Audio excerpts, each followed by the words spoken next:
গঙ্গাসাগর মেলা চলাকালীন চুরি যাওয়া একাধিক বাইক উদ্ধার সহ গ্রেপ্তার করা হয়েছে দুই বাইক চোরকে। তাদের জিজ্ঞাসাবাদ করে ওই সব বাইক চুরির সাথে জড়িত থাকাদের খোঁজ চালাচ্ছে পুলিশ। বলা যায় গঙ্গাসাগর মেলা মোটের উপর 10-12 দিন ধরে চলেছিল সেই জানুয়ারি মাসে। দেখা যাচ্ছে গঙ্গাসাগরে পুণ্যার্থীদের যেমন ভিড় বেড়েছিল, তেমনি আবার এর পাশাপাশি নানা ধরনের চুরির ঘটনাও বেড়ে চলেছিল। সম্প্রতি শেষ হওয়া গঙ্গাসাগর মেলা থেকে অনেকগুলো বাইক চুরির ঘটনা ঘটায় সেই খবর সামনে এসেছে। এমনটা টের পেয়ে গঙ্গাসাগর কোস্টাল থানা এবং সুন্দরবন জেলা পুলিশের যৌথ অভিযান শুরু হয়, আর তাতে বেশ কয়েকটি বাইক উদ্ধার হয়। তবে পুলিশ জানতে পেরেছে গত 5ই জানুয়ারি ফ্রেজারগঞ্জ কোস্টাল থানার জেটি ঘাটে একটি বড় ইভেন্ট চলাকালীন 3টি বাইক চুরি হয়েছিল। বাইক মালিকরা চুরির ঘটনা বুঝতে পেরে ওই ব্যাপারে থানায় অভিযোগ দায়ের করেছিলেন।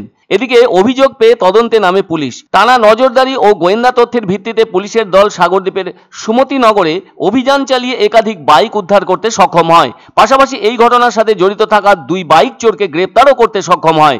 তাদেরকে কাকদ্বীপ আদালতে পেশ করা হয়েছে। তবে পুলিশের ধারণা এই বাইক চুরির পেছনে বড় কোনো চক্র সক্রিয় রয়েছে। পুলিশ অবশ্য এখনো তদন্ত চালিয়ে যাচ্ছে। এই বাইক চুরির ঘটনা প্রসঙ্গে সুন্দরবন জেলা পুলিশের এসডিপিও সুমনকান্তি ঘোষ বলেন, তদন্ত থেকে কোনোভাবেই পুলিশ সরে আসবে না। একটা ব্যাপার তো মনে রাখা দরকার, যেখানে হাজার হাজার মানুষের সমাগম ঘটে থাকে সেখানে চোরেদের দৌরাত্ম্য কম থাকে না। আর তাই গঙ্গাসাগর মেলায় সেখানে লক্ষ লক্ষ পুণ্যার্থী এসেছিলেন। যদিও জেলা প্রশাসন থেকে যথেষ্ট ভালো নজরদারির ব্যবস্থাও করা হয়েছিল।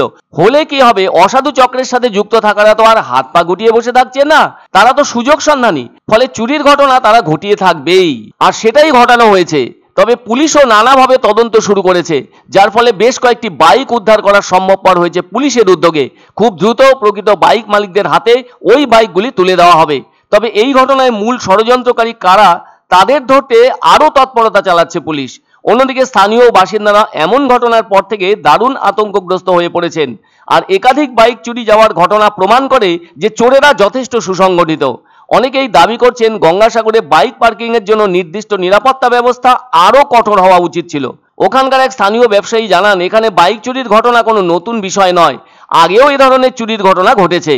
পুলিশ গ্রেপ্তার করলেও মূল অপরাধীরা থেকে যাচ্ছে ধরা ছোঁয়ার বাইরে। সুন্দরবন জেলা পুলিশের এক কর্মকর্তা জানান, তারা সন্দেহভাজনদের জেরা করছেন। প্রাথমিক তদন্তে মনে হচ্ছে এ ধরনের বাইক চুরির সাথে আরও অনেকেই জড়িত রয়েছে। ফলে তাদেরকে ধরতে পুলিশের এই অভিযান জারি থাকছে।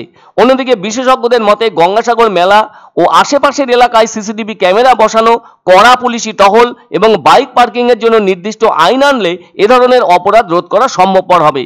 কিন্তু তবুও প্রশ্ন থেকে যাচ্ছে, তা হলো ওই চক্রের পেছনে আসল মাথা কারা? এখন গঙ্গাসাগর পর্যটক ও সাধারণ মানুষের নিরাপত্তা নিশ্চিত করতে পুলিশের এ ধরনের অভিযান কতখানি সফলতা পাবে, সেটাই রইল এখন দেখার বিষয় হিসেবে। টোটাল 9টি বাইক আমরা উদ্ধার করতে পেরেছি। তো এই ক্ষেত্রে আমার 3 জন ওসির নিজেদের মধ্যে যে একটা সুন্দর কোলাবোরেশন এবং তার ফলে এবং আমাদের আয়োগের যে অ্যাক্টিভনেস, তার জন্য আমরা এই একটা বিরাট সাফল্য পেয়েছি। তো টোটাল 1 মাসের মধ্যে আমরা 14টা বাইক উদ্ধার করেছি।